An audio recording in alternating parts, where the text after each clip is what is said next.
तुमच्या भेटीनं इतका आनंद झालाय की स्वामी, मी जरी महादेवाचा अवतार असलो तरी मी मनुष्य रूपात अवतार घेतलाय. मनुष्य रूपात आल्यावर देवालाही गुरु करावा लागतो. साक्षात राम, कृष्ण, दत्तगुरु यांनी गुरु केले.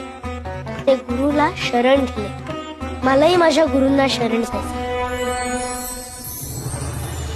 मनाची ते शांती होता पाय धरी, दंडवत करी वेळोवेळा.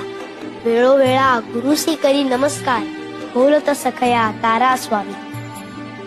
तारा स्वामी मज भवाचे सागरी, व्हावे कर्णधारी मज लागी. मज लागी गुरु तुमचा आधार, ओस चराचर तुम्हावी. तुम्हा विण सखा मज नाही कोणी, वाटते चरणी घालू मिठी.